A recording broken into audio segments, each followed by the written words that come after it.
बंदी छोड़ सतगुरु रामपाल जी परमेश्वर जी की जय हो।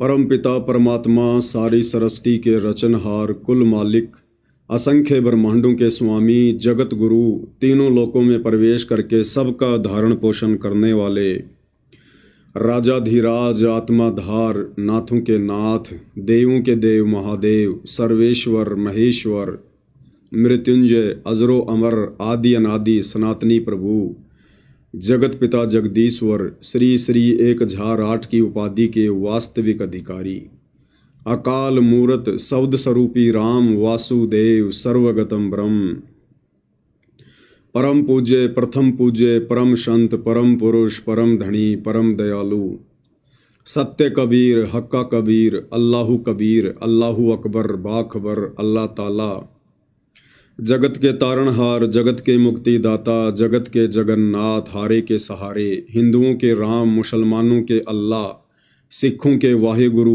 ईसाइयों के मसीह दया के सागर दयानिधि करुणा के सागर करुणानिधि स्वयंभू परिभू संकट मोचन कष्ट हरण मंगल करण दुख भंजन अविगत कबीर निर्विकार निर्विषम परमात्मा अलय अलेख सतगुरु आदि अनादि सतगुरु असली मर्यादा पुरुषोत्तम असली राम असली कृष्ण असली घनश्याम असली मुरारी राजाओं के राजा महाराजाओं के महाराजा शहंशाहों के शहंशाह सम्राटों के सम्राट भगवानों के भगवान अल्लाहों के अल्लाह प्रभुओं के प्रभु मसीहाओं के मसीह सच्चे वाहिगुरु बाबाओं के बाबा पीरों के पीर सेठों के सेठ जगत सेठ सावड़सा सेठ सर्वगुण संपन्न अनंत कोटि कलाओं के स्वामी अनंत कोटि ब्रह्मांडों के नायक योगियों में महायोगी ध्यानियों में महाध्यानी सिद्धों में परम सिद्ध ज्ञानियों में तत्व ज्ञानी ब्रह्म ज्ञानी महाज्ञानी परम ज्ञानी सर्वश्रेष्ठ ज्ञानी विज्ञानी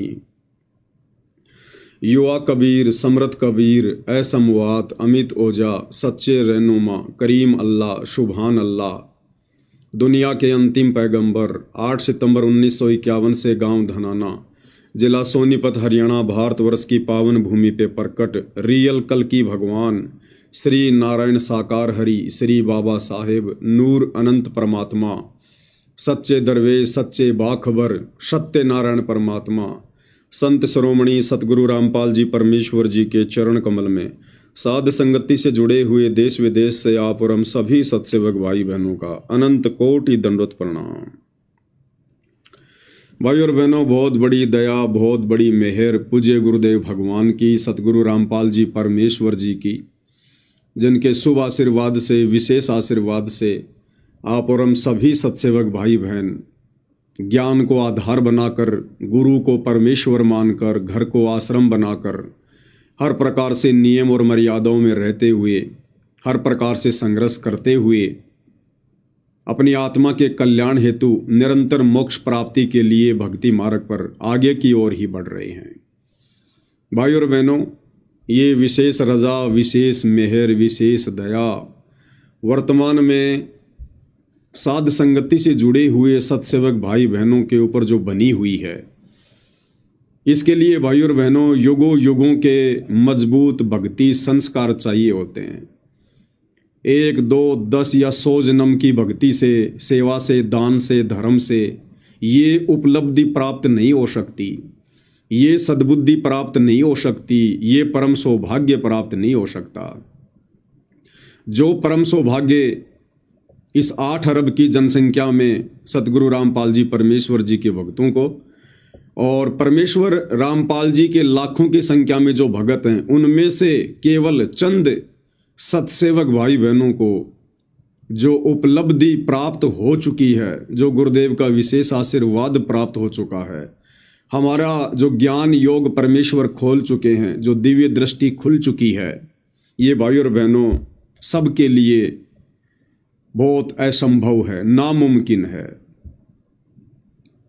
आज वो पूर्ण ब्रह्म परमात्मा सारी सृष्टि का मालिक मुसलमान जिसे मस्जिदों में ढूंढ रहे हैं, मज़ारों पर ढूंढ रहे हैं, हदीरों पर ढूंढ रहे हैं, हिंदू भाई जिसे तीर्थों पर ढूंढ रहे हैं, नदी नालों में ढूंढ रहे हैं, पेड़ पौधों में ढूंढ रहे हैं, मंदिरों में ढूंढ रहे हैं, पहाड़ों पर ढूंढ रहे हैं, ईसाई जिसे चर्चों में ढूंढ रहे हैं, गिरजाघर में ढूंढ रहे हैं, जैनी जिसे जैन मंदिरों में ढूंढ रहे हैं, सिख भाई जिसे गुरुद्वारों में ढूंढ रहे हैं, निर्गुण उपासना करने वाले सदैव उसकी लो लगा के रहते हैं, उसके चिंतन मनन में रहते हैं। वो परमपिता परमात्मा, वो सारी सृष्टि का मालिक, जो यहाँ देवी देवताओं के कार्य भी सिद्ध करता है, वो परमेश्वर आज धरती पर सतगुरु रामपाल जी के रूप में सशरीर प्रकट है, क्योंकि वो स्वयंभू परमात्मा है। वो किसी माँ के गर्भ से जन्म लेकर नहीं आता है। उस परमेश्वर को जन्म देने में कोई भी माँ समर्थ नहीं है। वो अजन्मा है, अनादि है, अकाल मूरत है, शब्द स्वरूपी है। और जब जब वो परमेश्वर धरती पर आता है तो भाइयों और बहनों, इंसानों को समझाने के लिए उन्होंने इंसानों का रूप धारण करके ही आना पड़ता है। हम लोग बचपन में देखा करते थे, हमारे बड़े बुजुर्ग गांव वाले साधु संत महात्माओं का बड़ा आदर सत्कार किया करते थे। साधु संत महात्मा यदि गुस्से में आकर गालियां भी निकाल देते थे, यदि वो क्रोध भी करते थे, तो भी जो गृहस्थी व्यक्ति होते थे वो हाथ जोड़कर नीची गर्दन करके ही खड़े रहते थे। कारण क्या था? इस आत्मा को एक डर है, एक भय रहता है सदा कि ना जाने परमात्मा किस रूप में आ जाए। और विशेषकर साधु संत महात्माओं के रूप में हम परमात्मा को देखा करते हैं, ढूंढा करते हैं। और परमात्मा भी अपनी वाणी में कहते हैं कि मेले खेड़े जाइए, मेले बड़ा मिलाप, और पत्थर पानी पूजते कोई साधु संत मिल जात। ना जाने परमात्मा किस रूप में कहाँ टकरा जाए। इसलिए हम साधु संतों का बड़ा आदर सत्कार किया करते थे, क्योंकि परमेश्वर साधु संत रूप में ही आते हैं, इस आत्मा को पता है। और आज वो पूर्ण ब्रह्म परमात्मा कबीर देव, कबीर अग्नि, अल्लाहू का अल्लाह, संत रूप में, तत्वदर्शी संत रूप में, साधु रूप में, सतगुरु रामपाल जी के स्वरूप में, स्वरूप भी नहीं कह सकते, क्योंकि जो स्वरूप हम वर्तमान में पूज्य गुरुदेव भगवान का देख रहे हैं, यही इनका मूल स्वरूप है, वास्तविक स्वरूप है। ये इनका सतलोकीय स्वरूप है। वैसे तो परमेश्वर शब्द स्वरूपी हैं, उनका शब्द रूप है। शब्द रूप का मतलब होता है शक्ति, जिसका कोई वारन पार ना हो, अविगत पुरुष। शब्द से वो परमात्मा जो चाहे रूप धारण कर ले, कितने ही रूप धारण कर ले। नामा और रैदास रसीला, कोई न जाने अवगत की लीला। लेकिन फिर भी परमेश्वर जिस रूप में अपने ऊपर के 4 लोकों में विराजमान है, अनामी लोक में अनामी पुरुष के रूप में, अगम लोक में अगम पुरुष के रूप में, अलख लोक में अलख पुरुष के रूप में, और सत्य लोक में सत्य पुरुष के रूप में, और जिनका वैदिक नाम है कबीर देव। आज वो परमेश्वर हमारे पूज्य गुरुदेव भगवान स्वयं धरती पर प्रकट हैं। आप और हमारी आत्मा के कल्याण के लिए प्रकट हैं, हमें मोक्ष दिलाने के लिए प्रकट हैं। तो ये परम सौभाग्य भाइयों और बहनों ऐसी वैसी आत्माओं को प्राप्त नहीं हो सकता। ये परम सौभाग्य वर्तमान में उन तीनों देवताओं ब्रह्मा विष्णु महेश को भी प्राप्त नहीं है, 33 करोड़ देवी देवताओं को भी प्राप्त नहीं है, 9 नाथ 84 सिद्धों को भी प्राप्त नहीं है, इन बड़े बड़े पंडित और विद्वानों को भी प्राप्त नहीं है, जो सौभाग्य परमेश्वर ने आप और हम चंद आत्माओं के ऊपर बख्शा है। तो भाइयों और बहनों, फिर आप और हमारी भी कुछ जिम्मेदारियां बनती हैं, हमारे भी कुछ कर्तव्य हैं। यदि परमेश्वर ने हमसे अपनी पहचान करवाई है, स्वयं को जनवाया है, क्योंकि इनकी मर्जी के बिना इन्हें कोई जान नहीं सकता, इन्हें कोई पहचान नहीं सकता है। एक सत्संग में पूज्य गुरुदेव भगवान ने बताया कि जिंदा बाबा के रूप में जब कबीर परमेश्वर आदरणीय गरीबदास जी की आत्मा को सतलोक लेकर गए, तो बीच में धर्मराज के लोक में लेकर गए, धर्मराज के लोक में।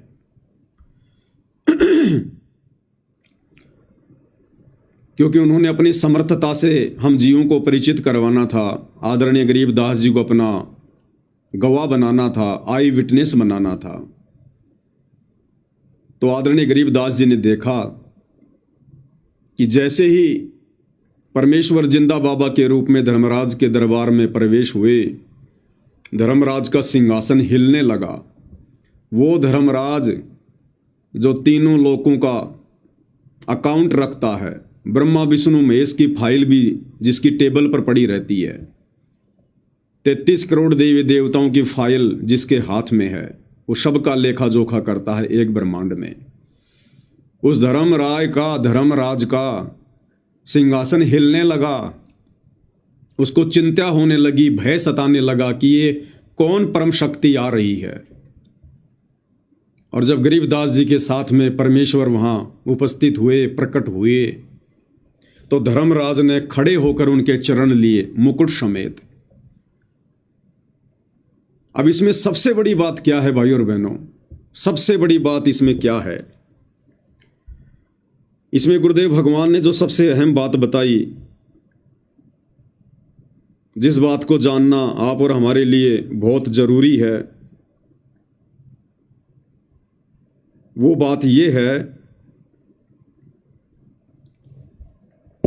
कि जब परमात्मा आदरणीय गरीबदास जी के साथ में वहां दरबार में उपस्थित हुए, प्रकट हुए, तो गुरुदेव भगवान ने बताया कि बच्चों, गरीबदास जी को तो परमात्मा जिंदा बाबा वाले रूप में ही दिखाई दे रहे थे जो नीचे से गए थे, परंतु धर्मराज को वो वास्तविक रूप दिखाई दे रहा था, असली रूप दिखाई दे रहा था, जिस रूप में परमात्मा त्रिकुटी पर बैठे रहते हैं, त्रिकुटी पर वो रूप उनको दिखाई दे रहा था उस समय वहां पर।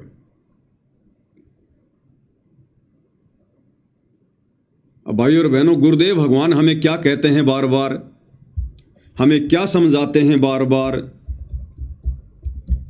हम इन बातों पर थोड़ा सा जोर नहीं देते हैं। गुरुदेव भगवान हमें बार बार कहते हैं कि बच्चों, जब आप त्रिकुटी पर जाओगे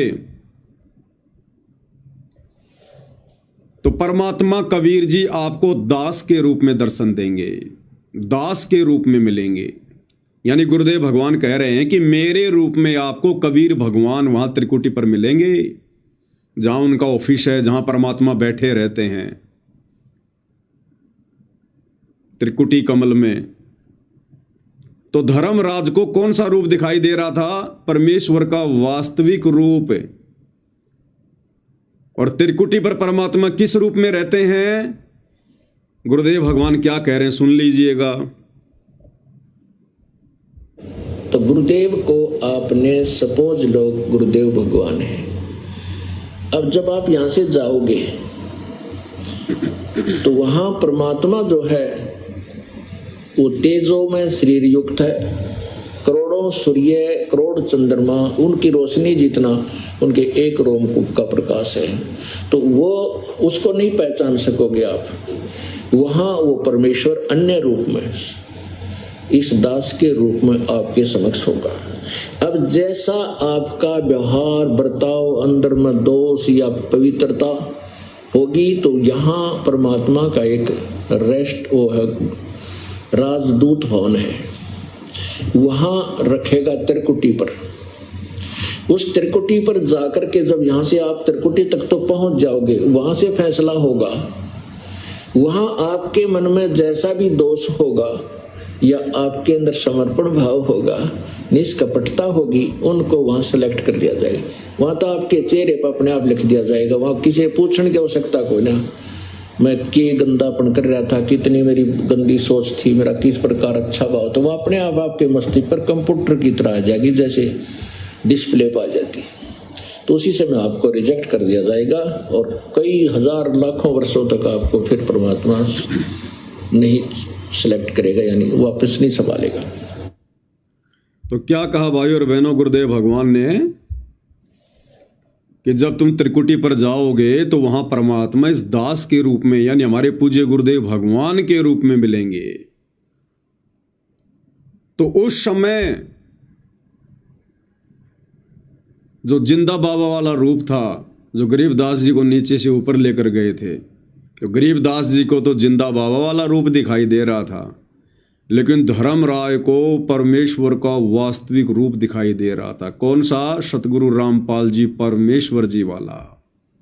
ये रूप जो आप सभी भाई बहन देख रहे हैं, पूर्ण ब्रह्म परमेश्वर, इस रूप को देखकर वो थरथर कांपने लगा, क्योंकि उनको पता है कि यहां परमेश्वर का एक राजदूत भवन है और वहां परमेश्वर बैठे रहते हैं, और उनके अलावा तीनों लोकों में कोई ऐसा नहीं है जो मेरे सिंहासन को हिला दे।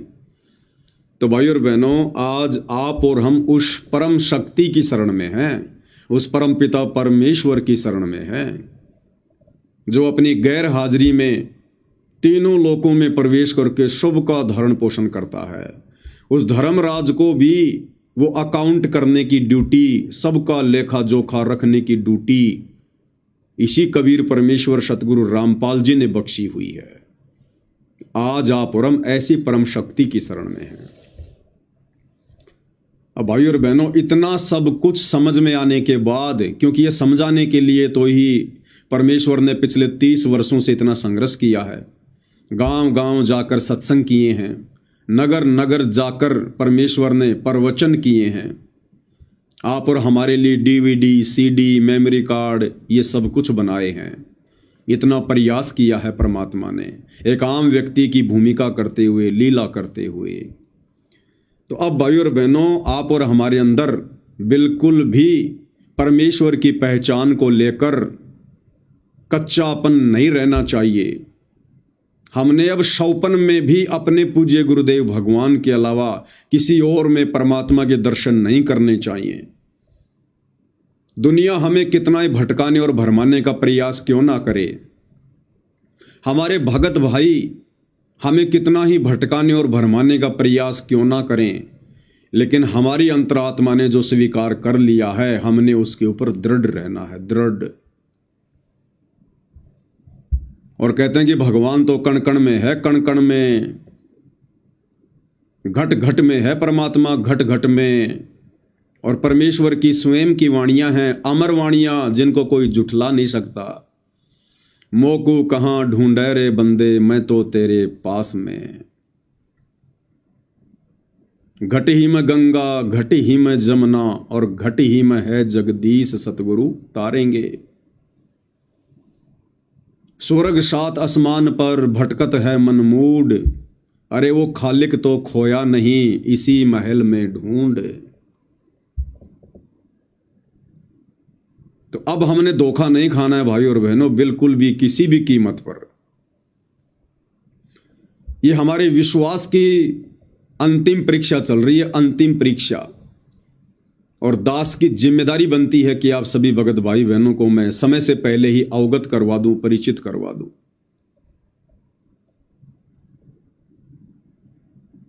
अभी 8 सितंबर 2025 को पूर्ण ब्रह्म परमात्मा, सारी सृष्टि के मालिक कबीर देव सतगुरु रामपाल जी अपनी लीला अनुसार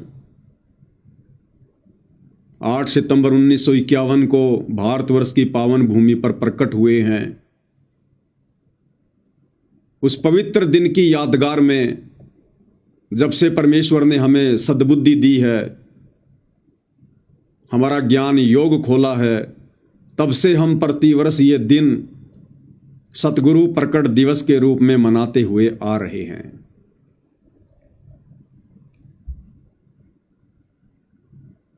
और हमने यह दिन पूज्य गुरुदेव भगवान की गैर हाजिरी में, यानी सूक्ष्म रूप में, नूरी रूप में, तेजोमय रूप में, परोक्ष रूप में, परमेश्वर हम सबके साथ में हैं। उनके बिना हम इस भक्ति पर एक कदम चल ही नहीं सकते। कोई चल के तो दिखा दो, कोई माई का लाल, इस भक्ति पर एक कदम भी। अब बहुत सारे भाई बहन कहेंगे हम चल रहे हैं भाई, हम तो दाढ़ी मूंछ वाले कबीर जी को भगवान मान रहे हैं और हम तो शतलोक आश्रमों से जुड़े हुए हैं, हम तो भक्ति कर रहे हैं, हम चल रहे हैं भक्ति मार्ग पर। वो चल नहीं रहे भाई और बहनों, वो चल नहीं रहे, वो चलते हुए दिखाई दे रहे हैं और उनको भरम है कि हम भक्ति पर सही चल रहे हैं। जब हम छोटे छोटे थे या आज भी, जब कोई व्यक्ति ट्रेन का सफर करता है और जब ट्रेन अपनी फुल स्पीड पे होती है और आदमी जब खिड़की से देखता है, तो जब हम छोटे छोटे थे तो हम ये कहा करते थे कि देखो देखो वो पेड़ पौधे भाग रहे हैं, पेड़ पौधे भाग रहे हैं, पीछे की तरफ जा रहे हैं पेड़ पौधे। तो हमारे घर वाले कहते थे, रे बुद्धू, ये पेड़ पौधे नहीं भाग रहे, ये ट्रेन भाग रही है, पेड़ पौधे तो वहीं रुके हुए हैं।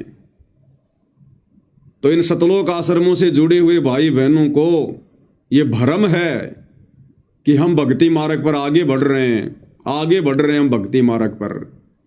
भाई आपके कदम तो पीछे हटते जा रहे हैं, पीछे। भक्ति मार्ग पर आगे कदम बढ़ाना वो होता है जब आप अपने गुरुदेव भगवान के वचन में रहकर जो शिक्षा उन्होंने दी है, जो भक्ति का पाठ उन्होंने पढ़ाया है, जो मर्यादा उन्होंने बताई है, उनकी प्रत्येक मर्यादाओं में रहकर और मर्यादा में रहोगे तो भाई चौतरफा संघर्ष करना पड़ता है। सहज में परमात्मा नहीं मिलता। ये परमात्मा है, कोई खेत की मूली नहीं है, जब मर्जी आया उखाड़ा और खा लिया। हर प्रकार से मर्यादा, संघर्ष, और फिर भी भक्ति मार्ग पर डटे रहना, काल से संघर्ष करते रहना, उसको कहते हैं भक्ति। फिर भी भक्ति मर्यादाओं में डटे रहना।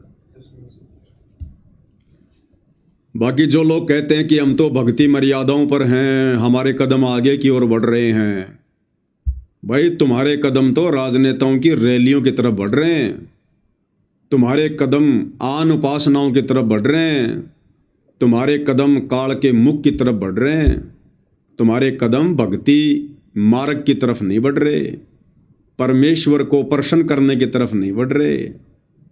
ये कदम तो सत्सेवक भाई बहनों के बढ़ रहे हैं।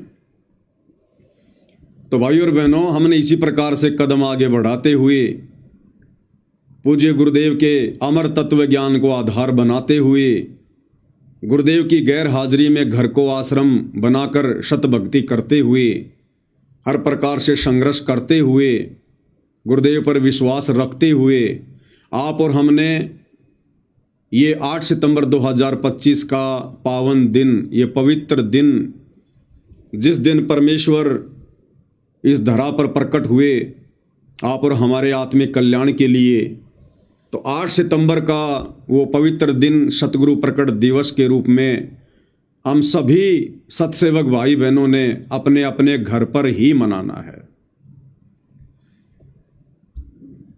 क्योंकि परमेश्वर ने हमारे घरों को ये आश्रम बना रखा है। जिनके घर अभी तक आश्रमों में तब्दील नहीं हुए हैं, जिनके घर अभी तक शमशान घाट हैं, वो आश्रमों में जाकर इस दिन को मना सकते हैं। बाकी परमेश्वर जी ने जिन जिन अपनी आत्माओं के घरों को आश्रमों में तब्दील कर दिया है, उन भाई बहनों ने कहीं भी भटकने की जरूरत नहीं है, भ्रमणे की जरूरत नहीं है। काल हमें डराएगा, भयभीत करेगा, प्रलोभन देगा, परंतु हमने डगमग नहीं होना है, बिल्कुल भी हमने डगमग नहीं होना है। और 8 सितंबर के दिन हम सभी भगत भाई बहनों ने, जैसा कि हम पहले से मनाते आ रहे हैं, अपने घर पर ही सतगुरुदेव भगवान का प्रकट दिवस मनाना है।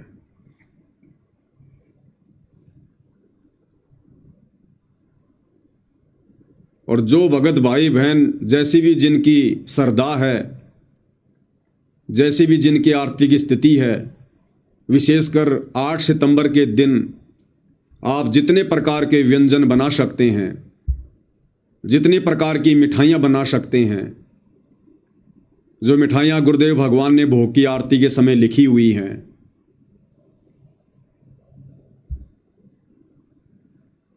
आप चाहें तो सारी मिठाइयाँ बनाइए, 36 प्रकार के व्यंजन बनाइए,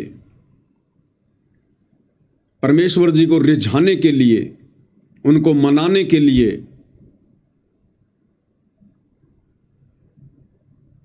हमारे खाने के लिए नहीं,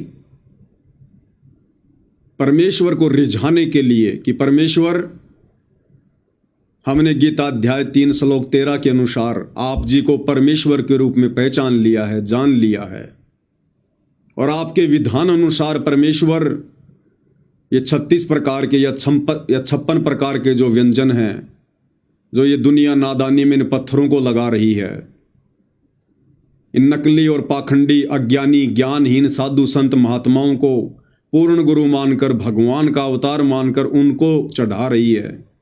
ये परमेश्वर, इन व्यंजनों के असली अधिकारी आप हैं।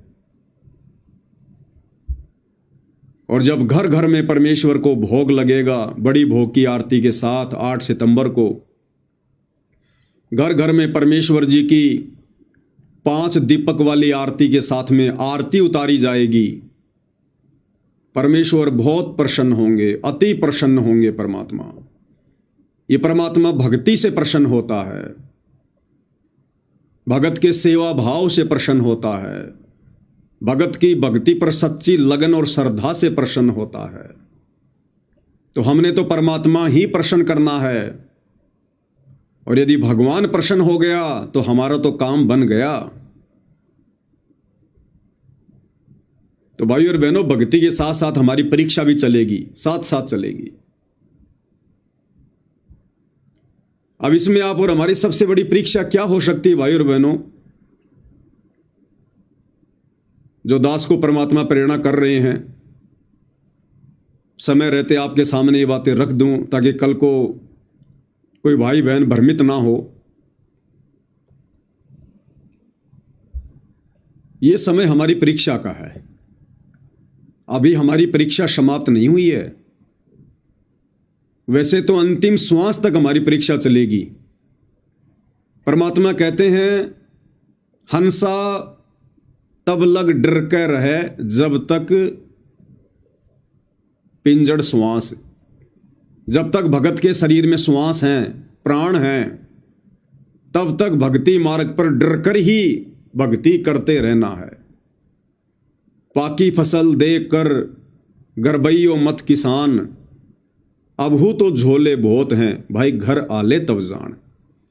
तो वैसे तो भक्ति मार्ग पर अंतिम श्वास तक काल हमारे पीछे रहेगा, हालांकि वो बिगाड़ कुछ नहीं पाएगा यदि हम परमेश्वर की मर्यादाओं में रहेंगे तो, लेकिन कोशिश अपनी पूरी करेगा।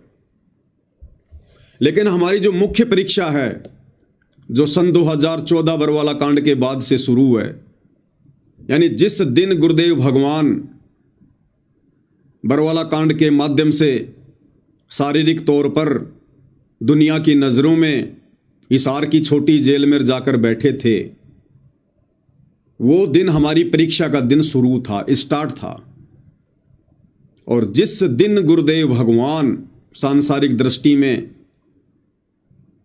शारीरिक रूप से अपने मिशन को पूरा करके हिसार की छोटी जेल से बाहर आएंगे, पूर्णतया सांसारिक लोगों के बीच में निर्दोष होकर, निष्कपट होकर, बाइज्जत बरी होकर, वो दिन भाइयों और बहनों हमारी परीक्षा का अंतिम दिन होगा, अंतिम दिन। और इस बीच में यह काल पूरी तरह से भरमाने का प्रयास करेगा। तो वैसे तो दास 2 दिन पहले इस विषय पर वीडियो बना चुका है। अगर ज्ञान आधार से विवेचन किया जाए तो परमेश्वर उस विनाशकारी समय में ही आएंगे। लोग उन्हें कंधों पर बैठा कर लाएंगे, उनकी जय जयकार करते हुए उन्हें बाहर लाएंगे, अपनी गलतियों की क्षमा याचना करते हुए उन्हें बाहर लेकर आएंगे। लेकिन भाई और बहनों, परीक्षा के लिए परमात्मा कुछ भी कर सकता है, कोई भी खेल खेल सकता है, कोई भी लीला परमात्मा कर सकता है। परमेश्वर बीच में भी आ सकते हैं, कोई बड़ी बात नहीं है, वो तो उनकी मर्जी है, उनकी मौज है। हम कुछ नहीं कह सकते, कुछ नहीं कर सकते।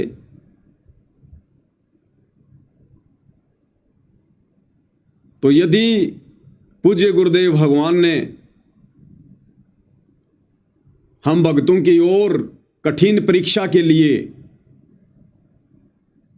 अगर अपने उस निर्धारित समय से पूर्व कुछ समय के लिए सांसारिक दृष्टि में कानूनी तौर पर, जिसे लोग जमानत कहते हैं, क्योंकि परमात्मा यहाँ के नियम नहीं तोड़ता है, वे जब जब पृथ्वी पर आते हैं एक अच्छे नागरिक की भूमिका भी करते हैं।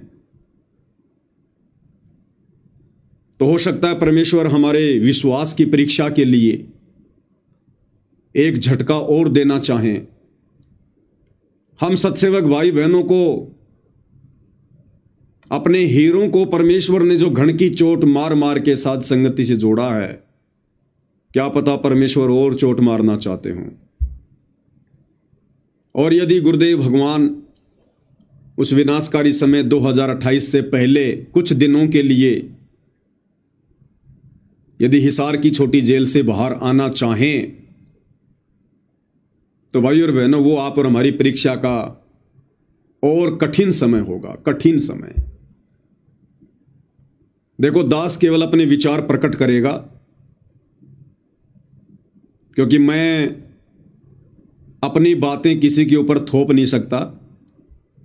हम सब स्वतंत्र हैं हर कर्म करने के लिए, हम किसी के अधीन नहीं हैं।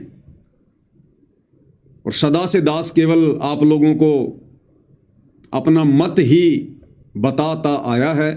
उस मत को मानना ना मानना, चलना ना चलना, वो फिर ज्ञान आधार से आप भगत भाई बहन निर्णय लेते हैं, और यही होना चाहिए। मैं क्या कह रहा हूं, क्या नहीं कह रहा हूं, इस बात पर ध्यान नहीं देना है। मैं जो कह रहा हूं वो पूज्य गुरुदेव भगवान के विधान और ज्ञान अनुसार वर्तमान समय की परिस्थितियों को देखते हुए कितना उचित है, कितना अनुचित है, ये निर्णय अंत में आप भगत भाई बहनों ने ही लेना होता है। तो दास को जैसा आभास हो रहा है, उस आधार से दास आप जियों को थोड़ा सा विश्लेषण करके बता देता है। यदि पूज्य गुरुदेव भगवान कुछ समय के लिए आने वाले दिनों में हिसार की छोटी जेल से बाहर आते हैं, तो भाई और बहनों, गुरुदेव भगवान के आने के दो कारण होंगे, दो कारण, और आप हर प्रकार से टटोल के देख लेना, तीसरा कारण आपको ढूंढने से भी दिखाई नहीं देगा। सबसे पहला कारण यह होगा, टूटती हुई संगत को, जो संगत मर्यादा तोड़कर इन सतलोक आश्रमों से जुड़ी हुई है, जिस संगत ने देखा देखी में नाम दीक्षा ली हुई है, जिस संगत में लगभग 90% लोग बरवाला कांड के बाद जुड़े हैं, भूत प्रेत की बाधा ठीक करवाने के लिए जुड़े हैं, बीमारियां ठीक करवाने के लिए जुड़े हैं, या अपने रिश्तेदारों के कहने पर जुड़े हैं, या वैसे देखा देखी में जुड़े हैं, तो उन भाई बहनों को ज्ञान आधार नहीं है। और आने वाला समय अति विकट है, विनाशकारी है, परमेश्वर को इस बात का पता है। तो गुरुदेव भगवान को पता है कि ये आत्माएं जो इन आश्रमों से जुड़ी हैं, देखा देखी में भक्ति कर रही हैं, मर्यादा किसी की सुरक्षित है नहीं। ये आत्माएं उस आने वाले विनाशकारी समय को नहीं झेल पाएंगी, ये एक झटके में कोसों दूर हो जाएंगी भक्ति से।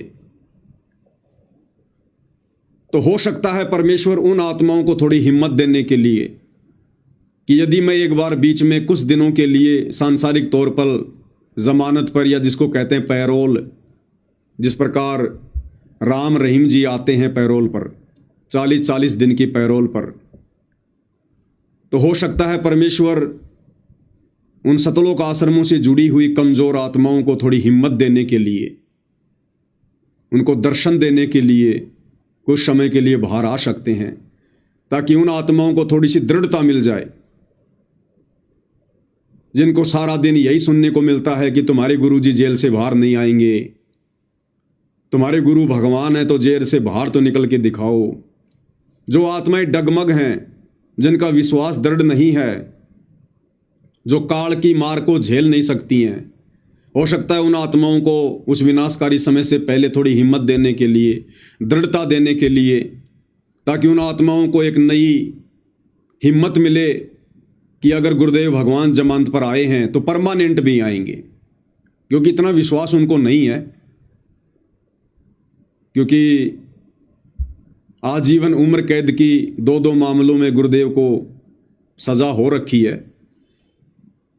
तो ज़्यादातर आत्माओं को और इन आश्रमों के जो मुखिया हैं, जो कोऑर्डिनेटर लोग हैं, गुरुदेव का कलयुगी परिवार है, इनको तो इस बात का बिल्कुल भी विश्वास नहीं है कि गुरुजी कभी परमानेंट भी बाहर आ सकते हैं।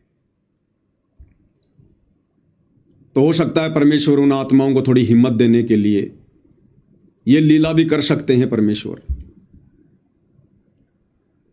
और दूसरा कारण क्या होगा भाई और बहनों, आप और हम सत्सेवक भाई बहनों की अग्नि परीक्षा होगी। अग्नि परीक्षा। अब उस समय हम भाई बहनों का क्या निर्णय होगा? दास अपने विचार व्यक्त कर रहा है, जैसा कि मुझे गुरुदेव भगवान ने प्रेरणा की है कि मैं पवन दास इस अग्नि परीक्षा को किस प्रकार से लूंगा। तो मैं अपने विचार आप भाई बहनों के सामने रख रहा हूं, क्योंकि हमने अपने आत्म कल्याण को देखना है।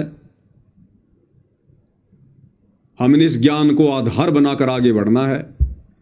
भावनाओं में बहने का मार्ग नहीं है, आंखों से आंसू निकाल कर आगे बढ़ने का मार्ग नहीं है, जोश में होश खोकर भक्ति बर्बाद करने का समय नहीं है।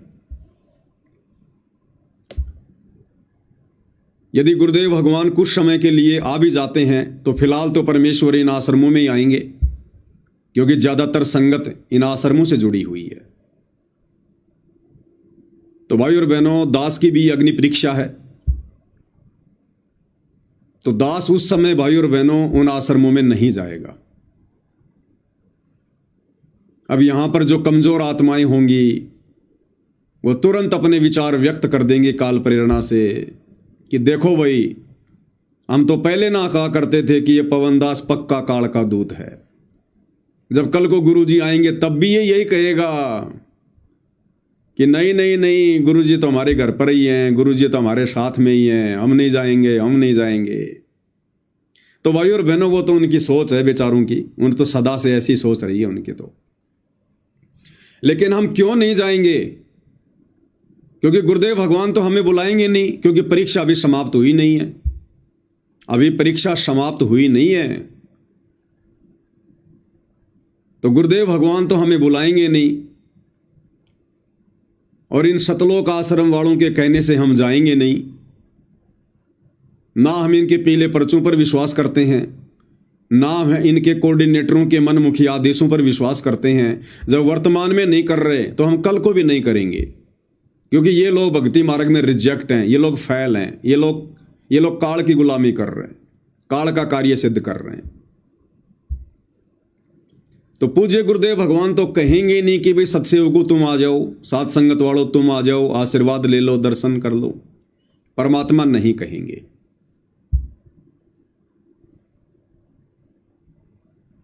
और वर्तमान परिस्थितियों में भाई और बहनों, दास तो जाएगा नहीं। क्यों नहीं जाएगा? अगर चले गए तो ये दास तो उसी दिन फेल हो जाएगा। ये पवन दास तो समझो उसी दिन फेल हो गया। क्यों फेल हो गया? कारण क्या है?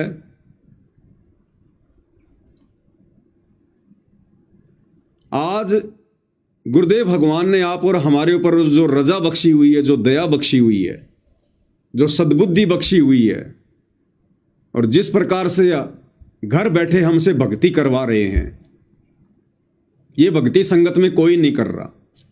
सत्सेवकों के अलावा 21 ब्रह्मांड में पूर्ण ब्रह्म परमेश्वर कबीर देव, सतगुरु रामपाल जी की शास्त्र अनुकूल यथार्थ सत भक्ति जिस प्रकार से सत्सेवक भाई बहन अपने अपने घरों पर कर रहे हैं, ये भक्ति इस ब्रह्मांड में कोई नहीं कर रहा है।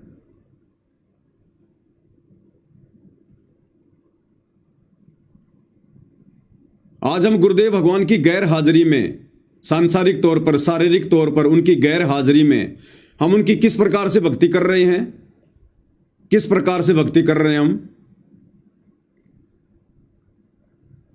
हम सुबह उठते ही जब गुरुदेव भगवान को दंडवत प्रणाम करते हैं, सबसे पहले मंगलाचरण बोलते हैं, उसके बाद समरथ साहेब रत्न उजागर ये 9 वाणियां बोलते हैं, उसके बाद हम विधि विधान से मंत्रों का जाप करते हुए और गुरुदेव भगवान की अकेली सिंगल फोटो के आगे, उनकी प्रतिमा के आगे, छवि के आगे हम लोग 8 अंगों से दंडवत प्रणाम करते हैं। और यदि हम वहां आश्रम में जाएंगे तो इस विधि से वहां हमें ये काल वर्तमान में दंडवत भी नहीं करने देगा। हमें वहां पर 1 घंटे भी नहीं रुकने दिया जाएगा, 1 घंटे भी, क्योंकि आश्रमों पर काल का पहरा है। और यदि आपने सतभक्ति करनी है तो अपने घर पर करो, काल वहां नहीं करने देगा। 1 घंटे के अंदर अंदर आपका हाथ पकड़ के आपको वहां से बाहर निकाल दिया जाएगा। नहीं निकलोगे तो घसीट कर, मार पीट कर निकाला जाएगा। क्योंकि ये वही लोग हैं जो सतलोक आश्रम बरवाड़ा में रहते थे, सतलोक आश्रम करोथा में रहते थे। बदला कुछ नहीं है इनका। फिर हम क्या करते हैं, भंडारा करने से पहले हम पूज्य गुरुदेव भगवान को भोग की आरती के साथ में हलवे राम का और भंडारे का भोग लगाते हैं। आज उनकी प्रतिमा के आगे उनको सूक्ष्म रूप में, शब्द रूप में घर पर विराजमान मानकर, उनका आसन लगाकर, कल को यदि आप आश्रम में जाओगे गुरुदेव के आने के बाद, इस परीक्षा के समय में जब गुरुदेव भगवान परमानेंट आ जाएंगे, उस समय की बात नहीं कह रहा दास, वर्तमान समय की, यदि गुरुदेव पैरोल पर आते हैं तो जब हम आज उनकी गैर हाजिरी में और गुरुदेव भगवान को गीता अध्याय 3 श्लोक 13 के अनुसार विधि विधान अनुसार भोग लगाए बिना अन्न का दाना भी ग्रहण नहीं करते हैं, तो आपको आश्रम में कौन भोग लगाने देगा भाई? आपको उस आश्रम में कौन भोग लगाने देगा? कौन आपको वहां पर हलवा बना के देगा? या कौन आपको हलवा बनाने देगा? कौन आपको खड़े होके भोग की आरती करने देगा वहां पर?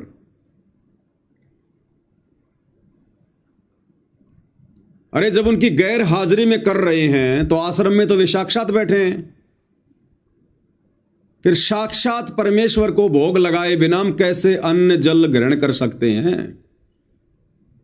ये हमारी परीक्षाएं होंगी कि नालायको देखा देखी में भोग लगा रहे हो, देखा देखी में चल रहे हो, या कुछ दृढ़ता भी है?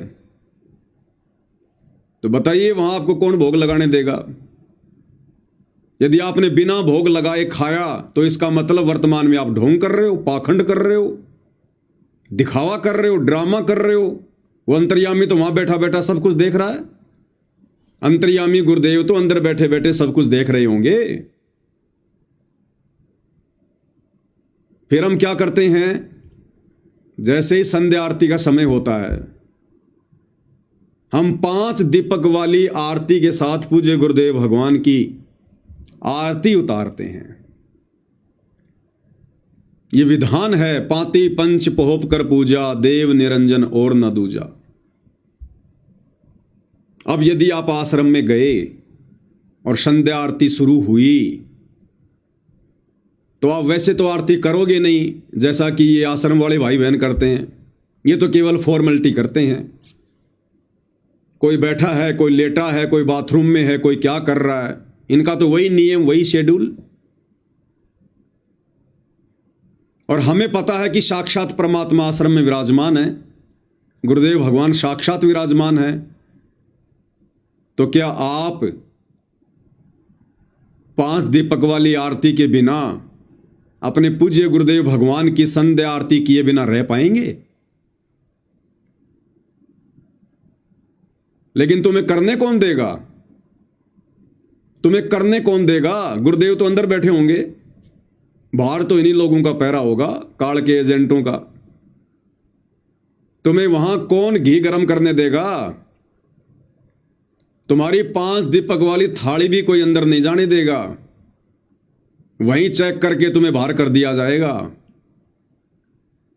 कौन तुम्हें घी गरम करने देगा? कौन तुम्हें पांति पंच पहोप कर पूजा उस थाली के साथ में वहां पर आरती करने देगा भाई? और अगर नहीं की तो उसी समय हम परीक्षा में फेल, उसी समय फिर हम परीक्षा में फेल।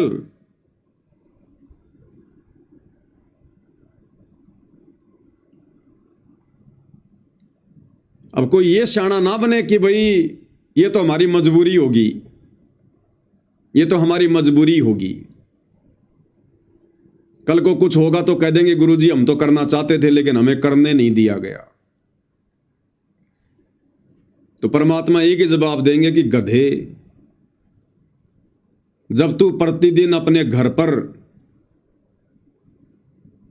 मुझे शब्द रूप में उस आसन के ऊपर विराजमान करके, तू फॉर्मेलिटी के लिए तो नहीं कर रहा होगा ना। अगर इतना लंबा चौड़ा बेड लगाया है तो ये सोच के लगाया होगा ना कि ये तो पूर्ण परमात्मा है, अनंत कोटि कलाओं का स्वामी है, इनके द्वारा अनंत रूप हैं। ये परमेश्वर तो किसी न किसी रूप में, सूक्ष्म रूप में, शब्द रूप में अवश्य विराजमान होंगे जब हम इनकी आरती करेंगे। तो फॉर्मेलिटी तो नहीं कर रहा था ना, तुझे विश्वास था ना कि गुरुजी मेरी आरती ले रहे हैं, स्वीकार कर रहे हैं। तो जब तुझे ये विश्वास है कि मेरा गुरु मेरे घर पर है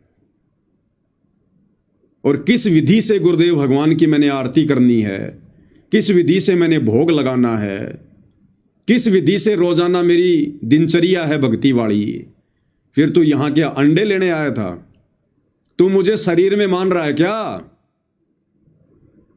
फिर परमात्मा तुरंत वो वाणी गा देंगे, देही को सतगुरु कहे ये तो धुंधर ज्ञान, और 4 दाग आवे नहीं वाको सतगुरु जान। कि गधे, तू मुझे 5 तत्व के शरीर में जान रहा है कि गुरुजी आश्रम में आ गए, गुरुजी आश्रम में आ गए, तेरे घर पर फिर क्या काल बैठा था? क्या तू तीनों समय की आरती या सुबह और शाम की आरती दीपक के साथ में तू काल की उतार रहा था क्या? तूने मुझे शरीर में मान रखा क्या कि शरीर रूप में आश्रम में आ गया तो तेरा गुरु आ गया, नहीं तो तेरा गुरु बाहर है ही नहीं। तेरा गुरु कोई 5 तत्व की कैद में है क्या? किस लिए आया भाई तू? किसने न्योता दिया तेरे को? क्यों आया तू? जब तू अपने घर पर मुझे विराजमान करके सारी भक्ति क्रिया कर रहा है, तेरे को विश्वास है, और बता तेरा कौन सा काम अटका? तेरा कौन सा कार्य है जो सिद्ध ना किया हो?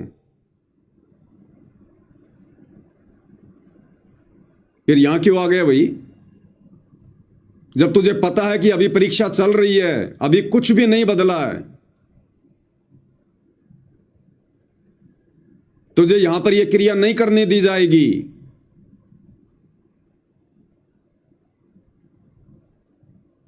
क्या मैंने विशेष संदेशों में नहीं कहा कि परमात्मा चाहने वाली आत्माओं के लिए तो घर घर आश्रम बन चुके हैं, घर घर आश्रम बन चुके हैं। फिर तूने क्या विश्वास किया? जब तेरे को इतना ही विश्वास नहीं है, फिर तू क्या फॉर्मेलिटी कर रहा था, भक्ति कर रहा था, ड्रामा कर रहा था? फिर तूने देखा देखे में वो 5 दीपक वाली आरती मंगवाई है क्या? जब मैंने संदेशा भिजवा दिया था कि भाई मैंने घर घर को आश्रम बना दिया है, घर घर को आश्रम बना दिया है, क्या सत्संग सुने फिर तूने? बच्चों वो ठीक का दिन आ गए, चारों तरफ गदाता का एक समय में 4-5 बच्चों वो ठीक का दिन आ गए, चारों तरफ डंका बोल गया दाता का। एक समय में 4-5 लाख बच्चे सत्संग सुन रहे। इतना बड़ा हम आश्रम बना कर भी नहीं सुना सकते थे। एक बंदी छोड़ सारा संसार आश्रम बन गया मेरे बंदी छोड़ का। वो घर घर आश्रम बन गया। सर अपने बच्चों के ऊपर किसी कृपा करिए मेरे दाता है। बच्चों फिर क्या बताते हैं? फिर क्या जवाब देंगे भाई कि बेटा जब मैंने तेरे को पहले कह दिया था विशेष संदेशों के माध्यम से कि घर घर आश्रम बन चुका है, घर घर।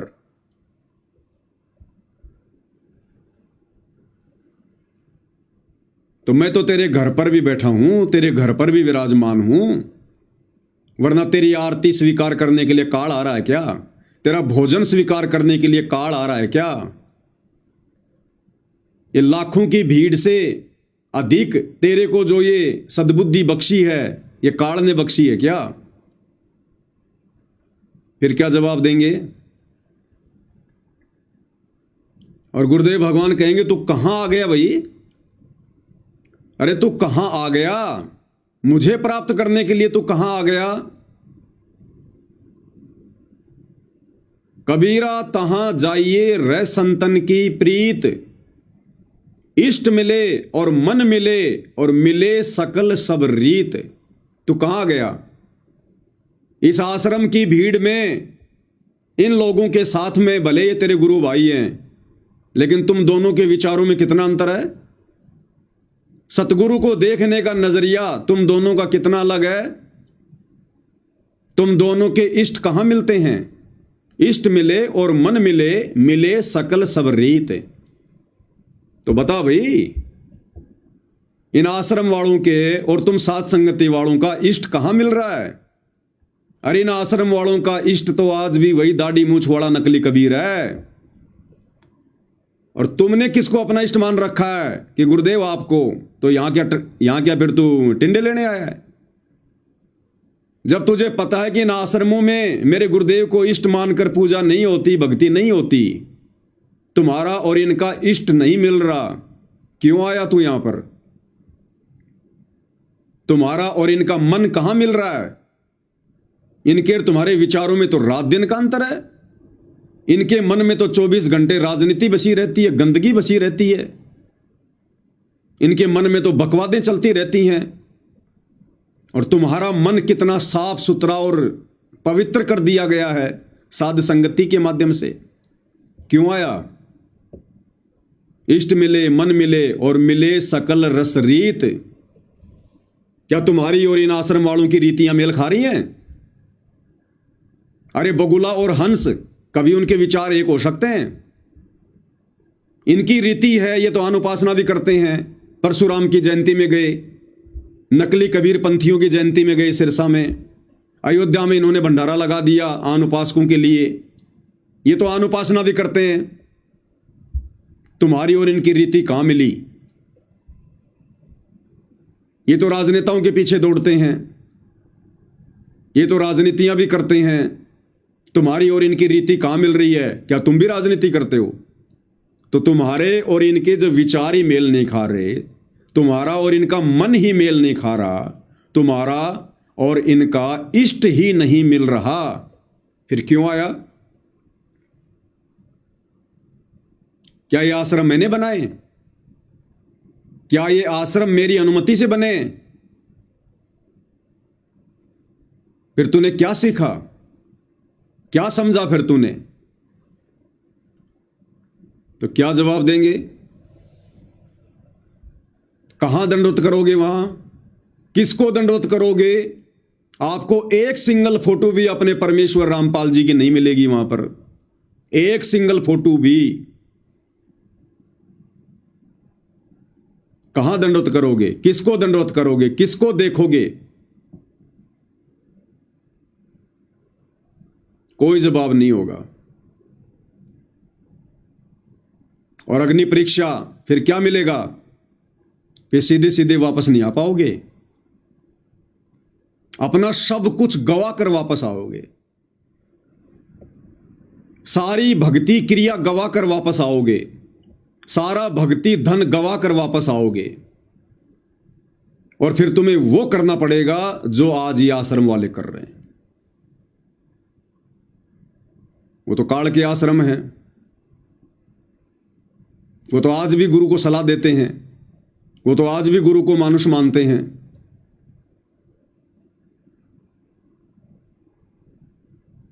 फिर तुम्हें क्या किया जाएगा? गुरु के सामने पेश किया जाएगा, क्योंकि ये लोग इन शास्त्र अनुकूल शत भक्ति वाली भक्ति क्रियाओं से तो प्रसन्न होते नहीं हैं। इनकी नजरों में तो हम सत्सेवक भाई बहन वैसे ही आग की तरह जल रहे हैं। इनका तो पारा 104 डिग्री पहुंच जाएगा हमारे को देखते ही। इनकी नजरों में तो हम गुरुद्रोही हैं, जैसे कानून की नजरों में हमारे गुरुदेव देशद्रोही हैं, ऐसे ही हम इन आश्रम वालों की नजरों में देशद्रोही हैं। फिर गुरु के सामने पेश किया जाएगा। अब परीक्षा थोड़ी समाप्त हो गई, परीक्षा समाप्त नहीं हुई। तो गुरु को तो इन्होंने जो बातें बता रखी हैं, एक आम व्यक्ति मानकर, मानुष मानकर, हिसार की जेल में जाकर, कि हम सत्सेवक क्या हैं और उनके मिशन में क्या भूमिका निभा रहे हैं, तो गुरु तो उसी हिसाब से जवाब देगा।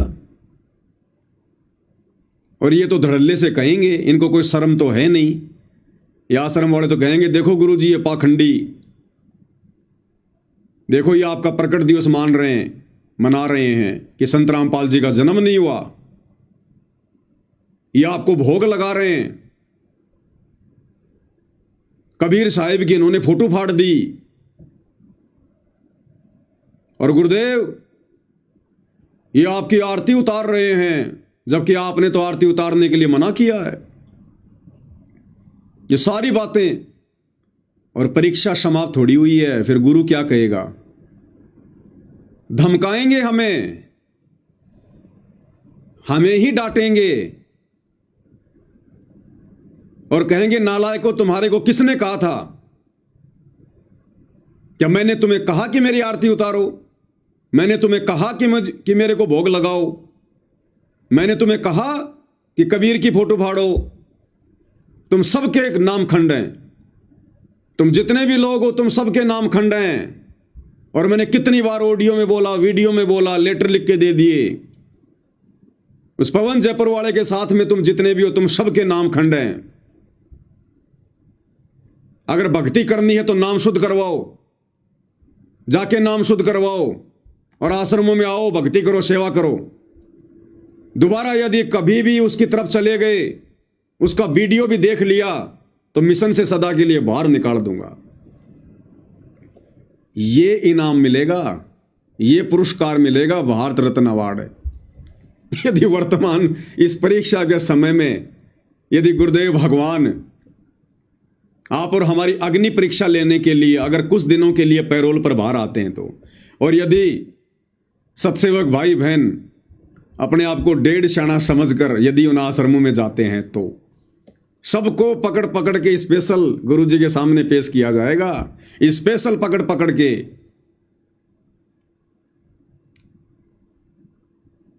क्योंकि तुरंत पहचान में आ जाओगे तुम, तुरंत पहचान में।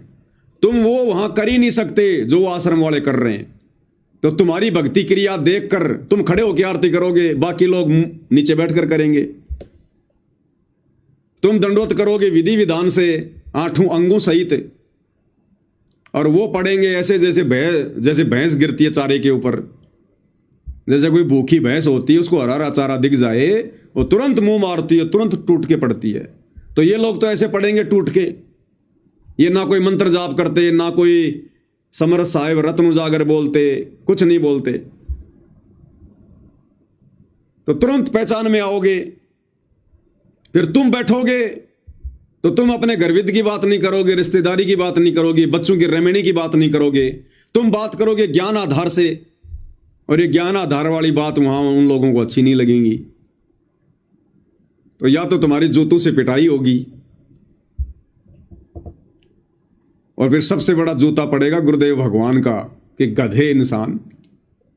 बड़ी मुश्किल से मैंने 20 साल ये ज्ञान देकर, और पिछले 10 साल से तुम लोगों को अलग किया था। मैंने बीज बोए थे, और तुम फिर आ गए यहां पर वापस।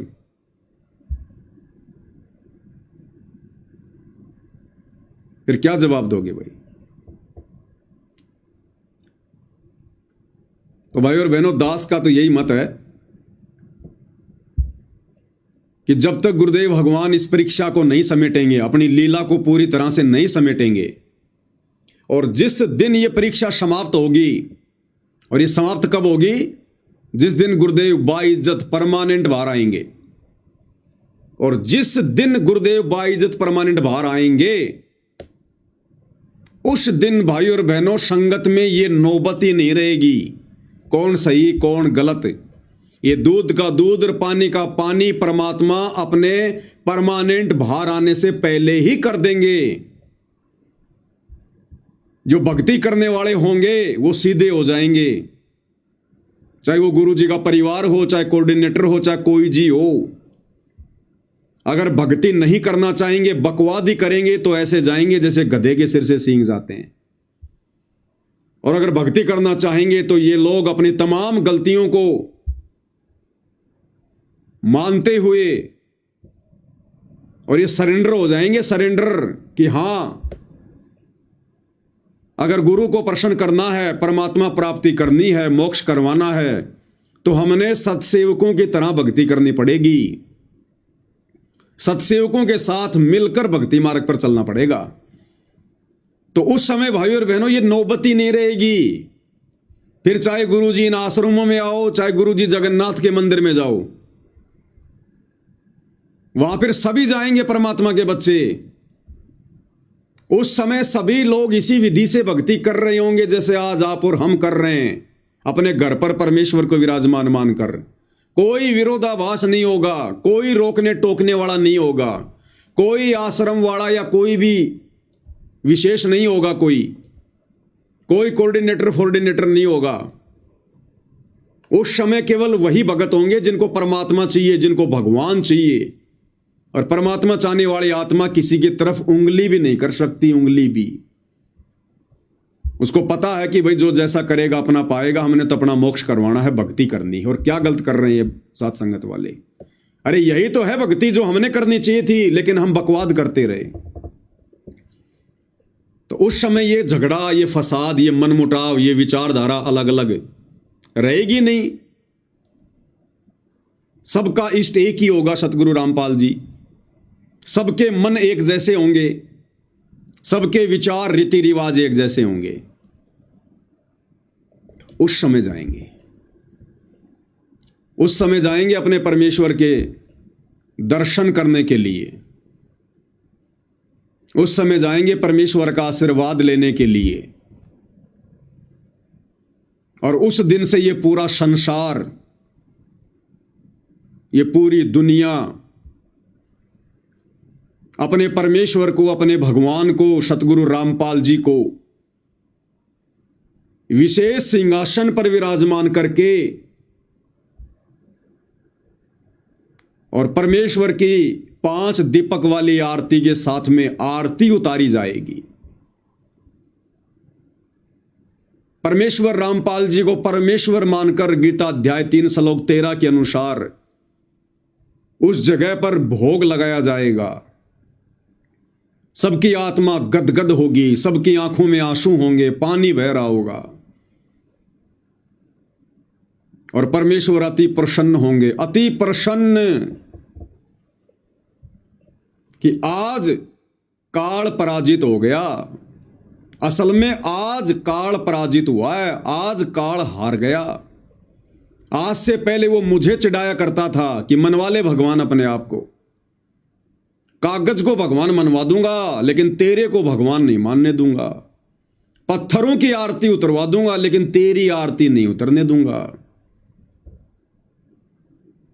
तो अब तक तो वो काल परमेश्वर को चिढ़ा रहा है और परमेश्वर उसकी सुन रहे हैं, चुप हैं संगत की नादानी के कारण।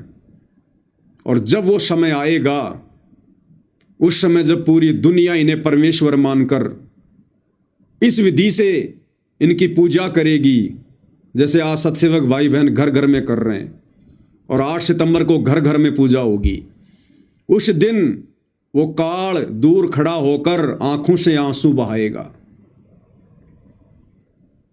और उस दिन परमेश्वर प्रसन्न होंगे। परमेश्वर कि देख ले भाई, तू क्या कह रहा था, क्या हो गया, अब बोल। तो वो दिन भाई और बहनों हम सत्सेवकों का और हमारे सच्चे परमेश्वर रामपाल जी का सच्चा मिलन होगा, सच्चा मिलन।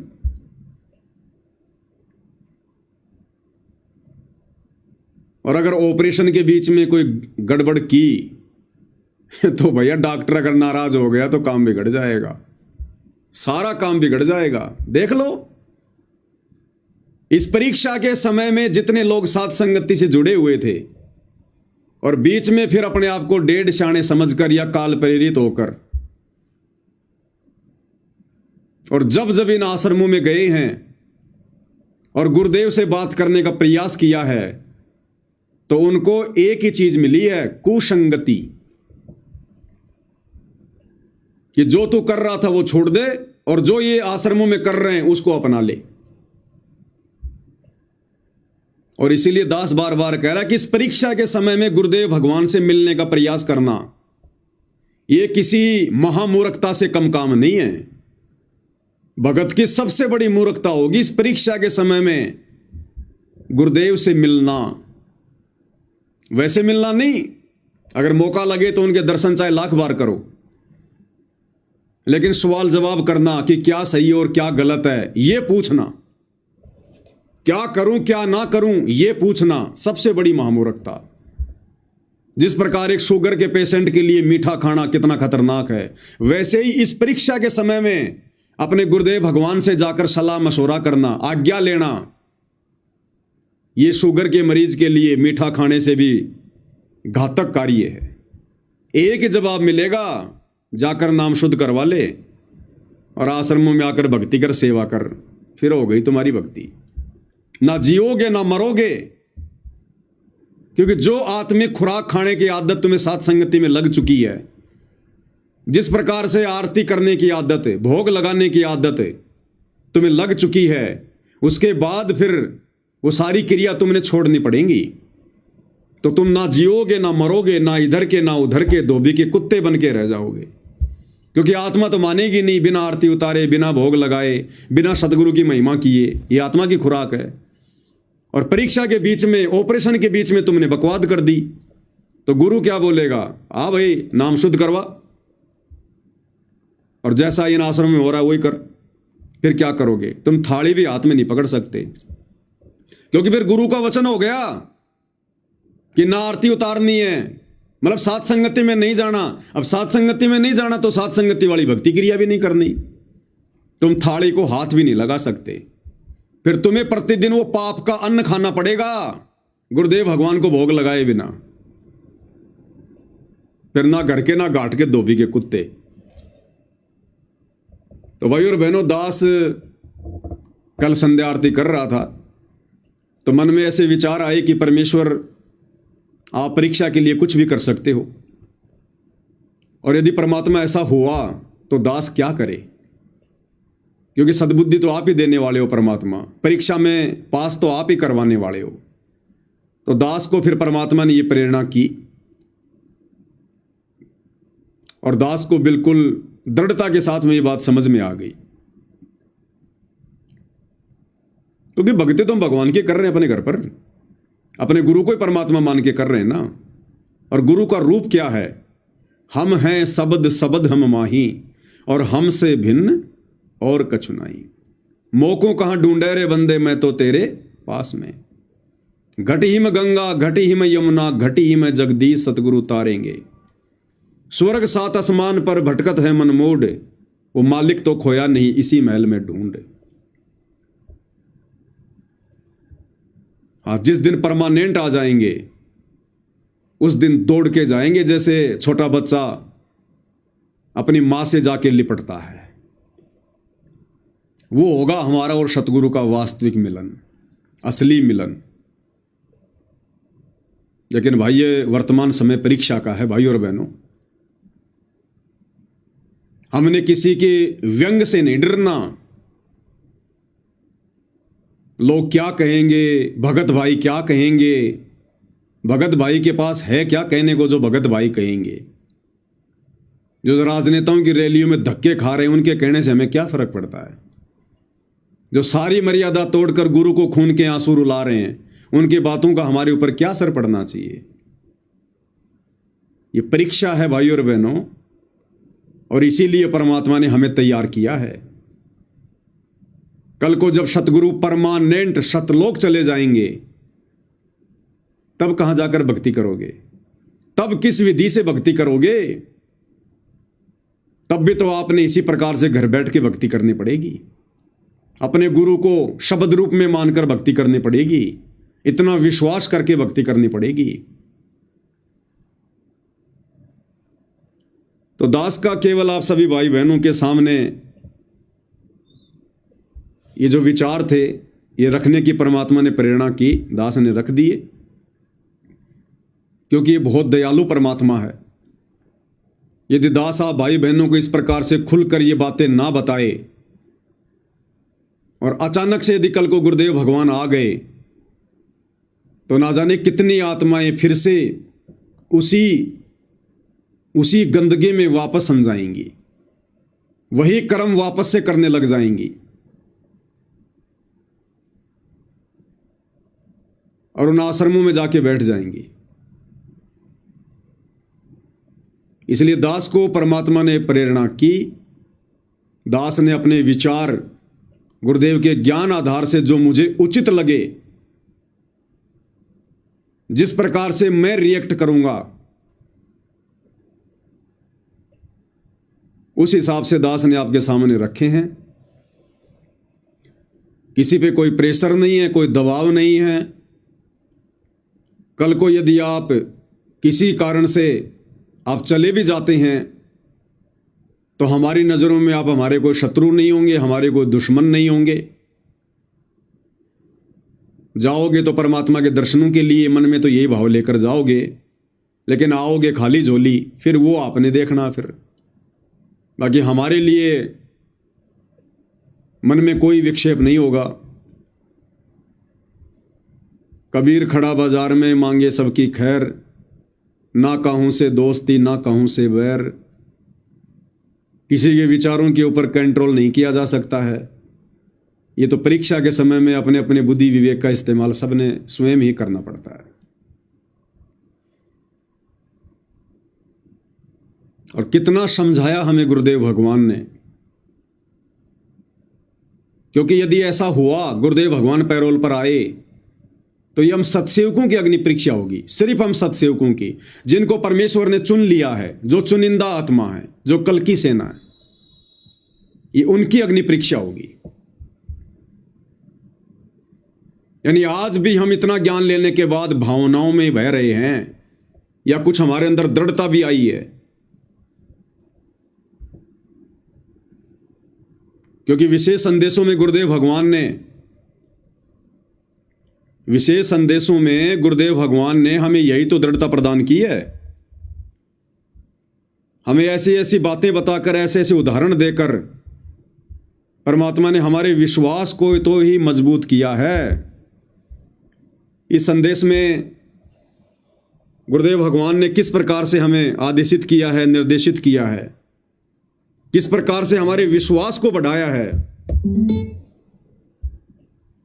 कि वह शब्द स्वरूपी परमात्मा पूज्य गुरुदेव भगवान सतगुरु रामपाल जी, बरवाला कांड के बाद हम सत्सेवक भाई बहनों ने जिस प्रकार से शास्त्र अनुकूल शत भक्ति करने का निर्णय लिया है घर बैठकर गुरुदेव की गैर हाजिरी में, वो कितना सही है और किस कदर परमेश्वर आप और हमारे साथ में रहे हैं। तो क्या आगे नहीं रहेंगे? और क्या कहा परमेश्वर ने विशेष संदेश नंबर 7 में? विशेष संदेश नंबर 7 18 मिनट से शुरू। इसमें परमेश्वर कह रहे हैं कि विश्वास करो, दास आपके साथ रहेगा। 8 साल से कुछ नहीं हुआ, आगे भी बहुत अच्छा होगा। अभी विशेष संदेश विशेष आत्माओं के लिए आए हैं, इन आश्रम वालों के लिए नहीं आए। ये तो एक भी संदेश को ढंग से नहीं समझ पाए, एक भी संदेश को। जब ये गुरु को नहीं समझ पाए अभी तक कि गुरु कौन है, और उस दाढ़ी मूंछ वाली कबीर की नकली फोटो को परमात्मा मान के पूज रहे हैं, तो जो लोग अपने गुरु को अच्छे से नहीं समझ पाए, वो गुरु के संदेशों को कहां से समझेंगे? तो ये विशेष संदेश परमेश्वर ने अपनी विशेष सत्सेवक आत्माओं के लिए भेजे थे, और हमारे लिए कह रहे हैं परमात्मा इस विशेष संदेश नंबर 7 में कि विश्वास करना, दास तुम्हारे साथ में है। 8 साल से कुछ नहीं हुआ, आगे भी कुछ नहीं होगा, और तुम्हारे साथ जो होगा बहुत अच्छा होगा। क्या कह रहे हैं परमात्मा? एक एक शब्द को ध्यान से सुनना, 4 मिनट का सत्संग है। परमात्मा कहते हैं जो 98 सच्चा मान रहे तुम 600 साल पहले कहा करते, और आज से 20 साल पहले 30 साल पहले तो यही हालत थी। कोई भी मानने वाला नहीं था, दास के साथ कोई सहयोग नहीं कर रहा था। लेकिन मालिक का वचन है, गुरुदेव का आशीर्वाद फला, कहा था तेरे बराबर विश्व में कोई संत नहीं होगा। उस समय ये बात ऐसी लगी थी जैसे अपने बच्चे को सभी सराहा कर, लेकिन साधु बोलने शायद सुबह साधु का बोला मिथ्या नहीं जा, आगे वो सत्य होगा। मालिक ने ठीक का सिलेंडर रखा था, उसमें कहा था कि 5505 जब कलयुग बीत जाए, महापुरुष परमान जग तारण हो गए। और काल से कहा था कि जब कलयुग इतना बीत जाएगा तब हम अपना अंश उठाएं। ये 13वां वंश अवदास आया बच्चों, विश्वास कर लो। कुछ भी हो ये ना देखो, कबीर साहब दानक थे, दुल्हा थे, झोपड़ी में सारी उम्र रहे, सारी सृष्टि का पालन करता, सबके दान पोषण करता, और वहां थे। अब बताओ कौन मान रहा है? Kabir is God. हमारे ना मानने से क्या उनकी कोई महिमा में फर्क पड़ गया? हमारी बुद्धि कमजोर की, ना मानने ना मानो। वहीं से दिखावा करने की जरूरत नहीं थी। समर्थ हो 120 वर्ष झोपड़ी में रहे, दुल्हे का काम करते रहे, निर्धन की भूमिका करते रहे, शूद्र जाति में रह गए, इसमें छुआछूत बहुत ज्यादा थी। इसलिए हमारी बुद्धि काम नहीं करी थी कि यो भगवान हो सकता है। हाँ, सिद्धि जरूर है, हमारे को सुख बहुत हो रहे, इसलिए चटकरी थी। जब दाता ने एक लीला की, सब छोड़ कर भाग गए, विमुख हो गए, गुरुद्रोही नहीं हुए, शुक्र है। वहीं से 120 वर्ष रहकर परमात्मा मगर शहर से, नगर से हजारों लोगों के बीच में, दो राजाओं की उपस्थिति में, सेना की उपस्थिति में, भक्तों की, पंडितों की भीड़ लगी थी।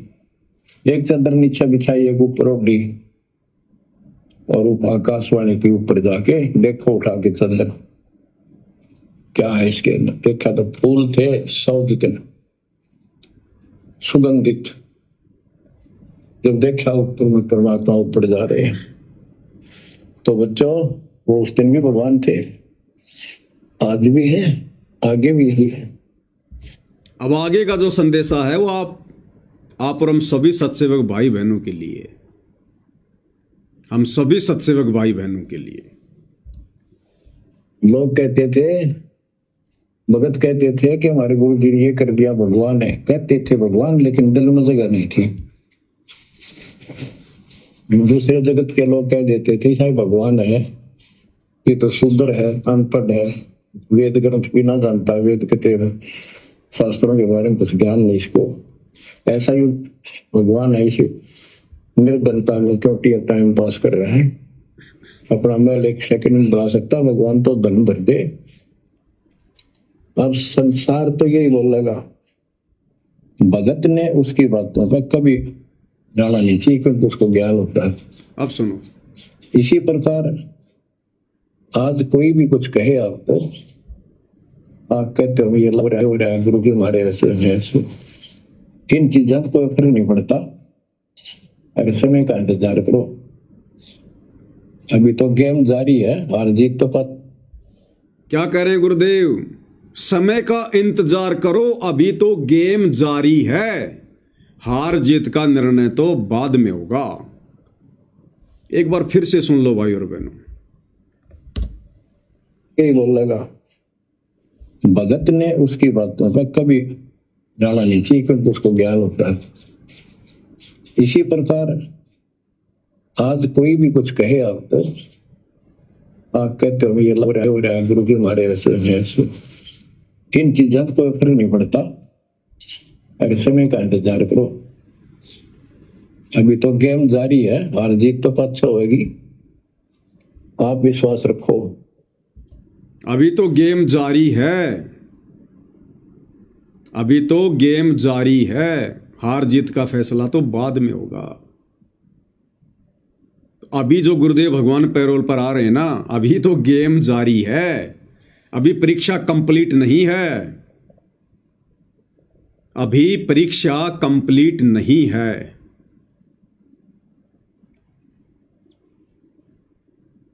अभी तो बहुत कुछ होना बाकी है भाई और बहनों। आगे क्या कह रहे हैं परमात्मा कि विश्वास रखना, दास आपके साथ है, पिछले 8 साल से था, कुछ नहीं हुआ और आगे भी कुछ नहीं होगा और बहुत अच्छा होगा, और जो होगा बहुत ही अच्छा होगा। विश्वास का एक और आपके लिए पॉइंट है, कहां से क्या हो रहा है, हो सकता है ये ज्यादा समय नहीं रहा करे, क्योंकि ये अनहोनी है, कभी भूतो ना बहुस्ती, भयान होगा ऐसा हो ही नहीं सकता। लेकिन दास आपके साथ रहेगा, पहले भी था, 8 साल कोई बात नहीं हुई, बताओ किसी को कोई कमी रही है तो किसी बात। ये तो इसलिए कि आपको फिर प्रेरित करना था कि आपका दिल ना टूट जाए।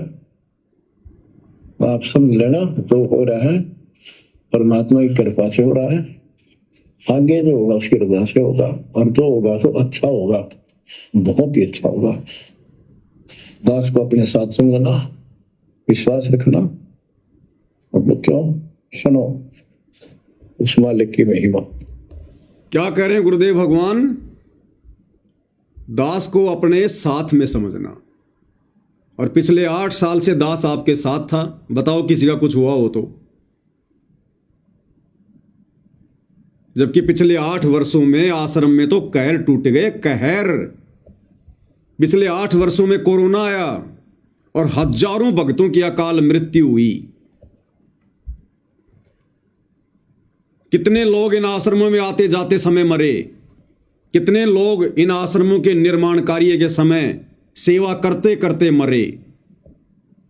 टैंक में जहरीली गैस से मर रहे भगत, आश्रम में सेवा करते करते। ट्रैक्टर की ट्रॉली के नीचे दब के भगत मर रहे हैं सेवा करते करते।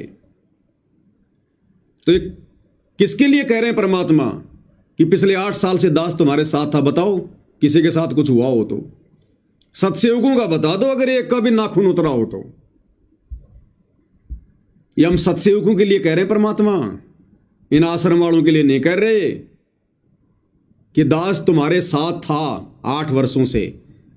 अरे भगवान जिसके साथ रहेगा उसको कभी दुर्बुद्धि आ सकती है क्या?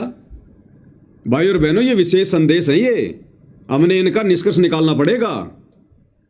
गुरुदेव कह रहे कि पिछले 8 वर्षों से दास आपके साथ था, यानी गुरुजी अगर भगत के साथ थे, अगर भगत के साथ भगवान हो जाएगा तो क्या भगत को राजनीतियां करने वाली दुर्बुद्धि आएगी? क्या भगत आन उपासना करने के लिए अयोध्या में जाएगा भंडारा लगाने? क्या भगत परशुराम की जयंती पर आन उपासना में जाएगा? क्या अपने आश्रमों में कबीर जी का प्रकट दिवस छोड़कर सिरसा की अनाज मंडी में नकली कबीर पंथियों के यहां कबीर जी की जयंती मनाने जाएगा? अगर भगवान साथ है तो, अगर गुरु साथ है तो क्या भगत को दुर्बुद्धि आएगी? गुंडों की सीबीआई जांच का समर्थन करेगा? आरक्षण में जाके बैठेगा? बिरानी आग में जलेगा? करोड़ों रुपया अपने दान का बर्बाद करेगा कुपात्रों को देकर? अगर भगवान साथ है तो किसके साथ है भगवान? ये संकेत परमात्मा किसके लिए कर रहे हैं? अपने सत्सेवक बच्चों के लिए कि दास पिछले 8 वर्षों से तुम्हारे साथ था और आगे भी रहेगा। बता दो अगर किसी का कुछ बिगड़ा है तो। और जो हो रहा है बहुत अच्छा हो रहा है, जो होगा वो भी अच्छा होगा और बहुत अच्छा होगा सत्सेवकों के साथ। इनकी तो काल ने घिस निकाल रखी है आश्रम वालों की, तो इनके साथ क्या अच्छा होगा?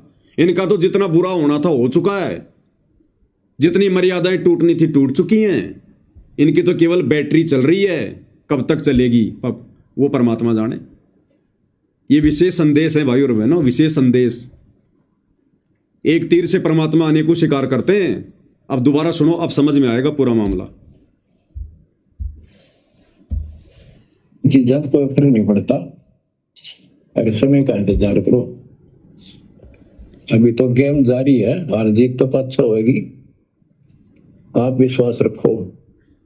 और ये विश्वास का एक और आपके लिए पॉइंट है, कहां से क्या हो जाए। हो सकता है ये ज्यादा समय नहीं रहा करे, क्योंकि ये अनहोनी है। कभी भूतो ना बहुस्ती, भयान होगा ऐसा हो ही नहीं सकता। लेकिन दास आपके साथ रहेगा। पहले भी था, 8 साल कोई बात नहीं हुई। बताओ किसी को कोई कमी रही हो तो किसी बात। ये तो इसलिए कि आपको फिर प्रेरित करना था कि आपका दिल ना टूट जाए। ये तो इसलिए कि आपको फिर से प्रेरित करना था, कहीं आपका दिल ना टूट जाए। क्या? ये विशेष संदेश भेजकर कि बच्चों ये जो विशेष संदेश आ रहे हैं ना, ये तो इसलिए कि आपको प्रेरित करना था, कहीं आपका दिल ना टूट जाए। किसका? सत्सेवकों का। क्यों? क्योंकि ना तो हम इन आश्रमों में जा रहे, ना हम इन नामदान सेंटरों पे जा रहे, ना हम इन कोऑर्डिनेटरों के झूठे आदेशों पे चलते, ना हम गुरुजी के परिवार के कुकर्मों में कोई सहयोग करते, ना हम इनको पात्रों को आश्रमों में जाकर नामदान सेंटरों पे जाकर ज्योति पाठ और दान का पैसा देते, ना हम इनके मनमाने आचरणों में शामिल होते। और उल्टा इन्होंने हमें गुरुद्रोही घोषित करवा रखा। तो गुरुजी हमें कह रहे हैं, सत्सेवकों को कह रहे हैं कि ये तो इसलिए कि आप लोगों को प्रेरित करना था, कहीं आपका दिल ना टूट जाए। अरे बाकी संगत तो आश्रम में जा रही है, सारे कुकर्म कर रही है, मौज मस्ती कर रही है, हर आदेश पे चल रही है, कुपात्रों के साथ मिलकर सब कुछ मनमाना आचरण कर रही है, मर्यादा तोड़ रही है। उनके लिए नहीं, ये विशेष संदेश गुरुदेव भगवान ने हम सत्सेवकों को एक नई जिंदगी, एक नई हिम्मत देने के लिए भेजे हैं, सत्सेवकों के लिए। और कौन निकाल पाया निष्कर्ष? केवल सत्सेवक है। और नई हिम्मत मिली किसको? केवल सत्सेवकों को। अरे बाकी इन लोगों के पास में तो ये विशेष संदेश से पहले हिसार जेल से लेटर आ रहे थे, गुरुजी की ऑडियो आ रही थी, वीडियो आ रहे थे। इनके लिए नहीं कह रहे परमात्मा। ज्ञानी भक्तों के लिए परमात्मा ज्ञान की बातें भेजेगा। तो ये विशेष संदेश, ज्ञानवर्धक संदेश हम सत्सेवकों के लिए परमात्मा ने भेजे हैं। तो गुरुदेव कह रही है, दास तुम्हारे साथ में था 8 साल से, बताओ किसी को कुछ हुआ हो तो, और आगे भी साथ रहेगा।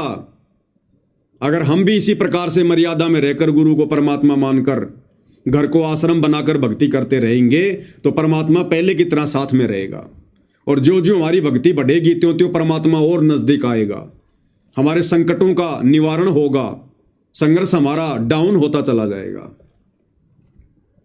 हमें दृढ़ विश्वास हो जाएगा। तो क्या कह रहे हैं परमेश्वर? बताओ किसी को कोई कमी रही हो तो किसी बात। ये तो इसलिए कि आपको फिर प्रेरित करना था कि आपका दिल ना टूट जाए। आप समझ लेना, जो हो रहा है परमात्मा की कृपा से हो रहा है। आगे जो होगा उसकी रजा से होगा, और जो होगा तो अच्छा होगा, बहुत ही अच्छा होगा। दास को अपने साथ समझना, जो होगा बहुत ही अच्छा होगा। अब ये विशेष संदेश नंबर 7 आने के बाद तो इन लोगों ने राजनीतियां शुरू कर दी, आश्रम वालों ने। तो क्या बहुत अच्छा हो रहा है? अगर गुरुदेव के इस सत्संग के अनुसार सोचें, अगर ये आश्रम वालों के लिए संकेत है, तो इस विशेष संदेश के आने के बाद तो, क्योंकि 2.5-3 साल हो गई विशेष संदेश को आए हुए, तो इस विशेष संदेश के बाद तो संगत के ना जाने कैसे कैसे मर्यादा तोड़वा दी गई, आन उपासना करवा दी गई, ये अन्नपूर्णा मुहिम चला दी गई, गुरुजी का विधान तोड़ दिया गया। गुरु कहता कि घर आए को भोजन कराओ, जा जाकर मत दो, ये जा जाकर ही दे रहे हैं। गरीब भगत को 25,000 रुपए के पाठ का दंड, और दारू पीने वाले, बीड़ी पीने वाले जगत वालों के 15-15 लाख के मकान फ्री। ये बहुत अच्छा हो रहा है क्या? राजनेताओं की रैलियों में जाकर मर्यादा तोड़वा दी, ये बहुत अच्छा हो रहा है क्या? परशुराम जी की जयंती में भेजकर हमारी मर्यादा तोड़वा दी, ये बहुत अच्छा हो रहा है क्या? संगत का करोड़ों रुपया जाटों की धर्मशाला में 5वां फ्लोर बनाने में बर्बाद करवा दिया गया, ये बहुत अच्छा हो रहा है क्या? अरे ये कहते हैं कि गरीब सुदामा का महल बना दिया गुरुजी ने, गरीब सुदामा का। और संगत भी सोच लेती है बेचारा गरीब आदमी था, गरीब आदमी था, महल बना दिया, मकान बना दिया। अरे वो जाटों की धर्मशाला जिसका 4 फ्लोर पूरा हो चुका था, वो कौन से गरीब थे? वो करोड़ों की धर्मशाला लेकर बैठे थे सोनीपत के गोहाना में, हरियाणा के जाट। वो कौन से गरीब थे, निर्धन थे, सुदामा थे क्या? उनका 5वां फ्लोर क्यों बनाया? वो गरीब थे, वो सुदामा थे, उनकी हालत खराब थी, भीख मांग के खा रहे थे। तो कोई मर्यादा नहीं है। तो गुरुदेव कह रहे हैं आगे आगे जो होगा बहुत ही अच्छा होगा। तो ये अच्छा हो रहा है क्या? ये मर्यादा तोड़वाई जा रही है, बहुत अच्छा हो रहा है। हम सत्सेवकों के लिए कह रहे हैं भगवान। ये विशेष संदेश आने के बाद हमने गुरुदेव भगवान की आरती उतारना शुरू की है, घर घर में बेड लगाने शुरू किए हैं, गुरुदेव की महिमा करनी शुरू की है, घर घर में महिमा की पुस्तकें पहुंच गई, घर घर में आरती की थालियां पहुंच गई। घर घर में गुरुदेव को भोग लगना शुरू हो गया, घर घर में पाठ प्रकाश की वाणियां पहुंच गई। तो ये किसके लिए बहुत अच्छा हो रहा है? और सबसे बड़ी बात, हमारी मर्यादा सुरक्षित है। उधर मर्यादा नाम की कोई चीज ही नहीं बची। तो ये बहुत अच्छा उन आश्रम वालों के लिए हो रहा है, गुरुदेव के वचन अनुसार, या हम सत्सेवक भाई बहनों के लिए हो रहा है? विश्वास हमारा बढ़ रहा है या मर्यादा उनकी टूट रही है? गुरु हमारे नजदीक है या उनसे दूर है? तो यहां पर हमारे लिए बहुत अच्छा हो रहा है। तो क्या गुरुदेव भगवान के विशेष आशीर्वाद के बिना, उनके विशेष रजा के बिना, उनकी उस मेहर के बिना, जिस मेहर को प्राप्त करना संसार में सबसे कठिन कार्य है, क्योंकि मेहर प्राप्त होती है गुरु को प्रसन्न करने से, मर्यादित भक्ति करने से। तो क्या गुरुदेव भगवान के विशेष आशीर्वाद और विशेष मेहर के बिना इन आश्रम वालों से 100 कोस दूर बैठकर हम घर बैठकर इस प्रकार से दृढ़ होकर भक्ति कर सकते हैं? गुरु को परमात्मा मानकर भक्ति कर सकते हैं अगर उनकी मेहर ना हो तो? इसलिए कल को यदि गुरुजी पैरोल पर आ गए इस परीक्षा के समय में, और यदि किसी ने वहां जाने की नादानी कर दी, तो वो मेहर समाप्त हो जाएगी। गुरु कहेगा बेटा मैंने मेहर करने में कौन सी कमी छोड़ी थी जो तू और मेरी मेहर लेने आ गया? अब मेहर नहीं मिलेगी, तेरे को जहर मिलेगा, जहर। तो इतना दृढ़ विश्वास भाई और बहनों हमने रखना पड़ेगा। हालांकि ये काल का एजेंट मन ये बहुत परेशान करेगा, तरह तरह के विचार मन में लेके आएगा, लेकिन भाई सात संगतियों से फिर हमने क्या सीखा है, उसको भी तो आधार बनाना पड़ेगा। और एक विशेष संदेश में गुरुदेव हमें यही संदेशा दे रहे हैं कि भक्ति करो तो ढंग से करो, नहीं तो छोड़ दो, छोड़ दो, फिर कोई मतलब नहीं है इस भक्ति का। दोगलापन मत करो, फिर ना खुद परेशान हो ना भगवान को परेशान करो। तो ये जो ज्ञान आपको सुनाया जा रहा है, ये हर पहलू पर आपको सतर्क किया जा रहा है। तो या तो इस भक्ति में छोड़ दो, रिया कति दृढ़ हो जाओ, कमर कस लो, अब का पीछा छुटवाना है। ये लल्लो पत्तो बहुत होली, केवल हम सुख मांगते हैं, धन मांगते हैं, बेटा ना तो बेटा मांगते हैं और धन संपत्ति मांगते हैं। ये तो बिना मांगे दे देगा जब दिल डट गया आपका, दृढ़ रहे तो भाई और बहनों, अगर पूज्य गुरुदेव भगवान सांसारिक दृष्टि में, कानून की दृष्टि में यदि पैरोल पर कुछ दिनों के लिए वर्तमान इस परीक्षा के बीच में अगर इन आश्रमों में आते हैं, तो भाई और बहनों ये केवल सत्सेवक भाई बहनों की अग्नि परीक्षा होगी। और ये देखो दयालु भगवान दास को प्रेरणा करके उस परीक्षा से पहले ही आप भाई बहनों को सूचित करवा दिया। आपके दिलो दिमाग में ये बातें डाल दी गई हैं। कोई ये नहीं कह सकता कि मेरे तक संदेशा नहीं पहुंचा था, मुझे पता नहीं था क्या डिसीजन लेना और क्या नहीं लेना है। बाकी कार्य भाई अपने अपने बुद्धि विवेक का है। अगर भगवान को आपने शब्द रूप में मान लिया, गुरुदेव भगवान को परमेश्वर मान रखा है, कबीर देव मान रखा है, तो फिर कबीर देव भाई और बहनों संतों के पास रहता है। वो कबीर देव कोई जानवर नहीं है फिर, जो किसी ने आश्रम में बांध रखा होगा, मंदिर में बांध रखा होगा। कबीर साहब तो संतों के पास रहता है। कबीर साहब संत के साथ से उन आश्रमा और मंदिरा में बंद को नहीं रहा, वो पशु को ना किसी व्यक्ति विशेष ने बांध कर रख रखा हो मंदिर में या आश्रम में, वो संतों के साथ है। और ये भगवान ही ये काम कर सकता था, दुनिया के आपको सामने बताना लग रहा। तो भाई ये फिर भक्तों के ऊपर है, क्योंकि दास ने कोई प्रमाण दिखाने में कोई कमी नहीं छोड़ी है गुरुदेव के आशीर्वाद से। साथ संगति भगवान ने इसीलिए करवाई थी कि अगर हमें विश्वास है कि हम अपने घर पर वर्तमान में गुरुदेव की गैर हाजिरी में इस परीक्षा के समय में जो भक्ति क्रिया कर रहे हैं परमेश्वर को खुश करने के लिए, तो फिर ये हमारी अग्नि परीक्षा होगी कि तुमने वो बेड देखा देखी में लगाया है क्या, वो सुबह शाम की आरती देखा देखी में उतार रहा है क्या, हलवे राम का भोग देखा देखी में लगा रहा है क्या। जब तुझे यही विश्वास नहीं है कि मेरा गुरु तो आश्रमों में कैद है, मेरा गुरु मेरे घर पर नहीं है, अगर तुझे ये लग रहा है कि गुरु जी तो आश्रमों में है, गुरु मेरे घर पर नहीं है, गुरु मेरे साथ नहीं है, तो भाई और बहनों फिर अग्नि परीक्षा अपनी। साध संगति से जुड़े हुए भगत का और परमेश्वर रामपाल जी का असली मिलन उस दिन होगा जिस दिन परमेश्वर हिसार की छोटी जेल से और दुनिया की नजरों में बाइज्जत बरी होकर सह सम्मान, और जैसा कि दास ने पहले कह रखा कि ये बड़े बड़े नेता लोग अपने कंधों पर बैठा कर लाएंगे, नाक रगड़ रगड़ के लेके आएंगे, उस दिन भाई और बहनों ये कोई आश्रम कोई कुछ नहीं रहेगा।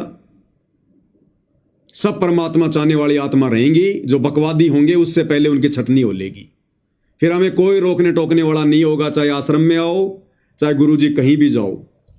फिर गुरु जी की उसी विधि से भक्ति होगी जिस विधि से आज हम अपने घर पर उनको परमेश्वर मानकर भक्ति कर रहे हैं। बाकी भाई अग्नि परीक्षा है, समझाना मेरा फर्ज था, मैंने समझा दिया। मेरा क्या डिसीजन है मैंने वो भी बता दिया। हाँ, यदि पूज्य गुरुदेव भगवान किसी भी माध्यम से यदि हम नीचों पर दया करते हैं और किसी विशेष प्रयोजन के लिए यदि गुरुदेव हमें आश्रम में बुलाना चाहेंगे, देखो इसमें बहुत सारी बातें हो जाएंगी। कई मूर्ख कहेंगे ये देखो जी अपने आप को क्या समझ रहे हैं, इतने बड़े समझ रहे हैं, ये गुरुजी बुलाएंगे इनको। अरे भैया हम तो नंगे पैरों दौड़ने को तैयार हैं, लेकिन ये विशेष परिस्थितियां हैं वर्तमान में। हमें पता इन चीजों की समझ हमें दे रखी है गुरुदेव ने, आप लोगों को नहीं है। ये आप लोगों को समझ नहीं है। तो यदि भाई और बहनों कुछ विशेष प्रयोजन के तहत यदि गुरुदेव भगवान स्वयं अपने मुख कमल से, क्योंकि आजकल तो सोशल मीडिया भाई और बहनों, आजकल तो सोशल मीडिया है, परमेश्वर लाइव आ जाएंगे, मोबाइल से लाइव आकर सूचना दे देंगे। और बहुत सारे माध्यम है, साधना टीवी पर सत्संग आता है, परमेश्वर की छोटी सी 5 मिनट की एक क्लिप चला दी जाएगी।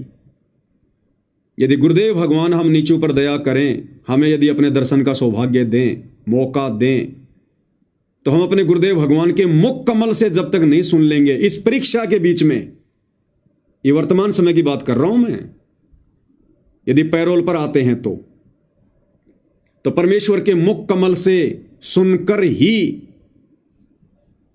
और हर प्रकार से जांच के परख के कि कहीं ये कोई एआई का तो नहीं है सिस्टम, उसके बाद ही हम वहां जा सकते हैं।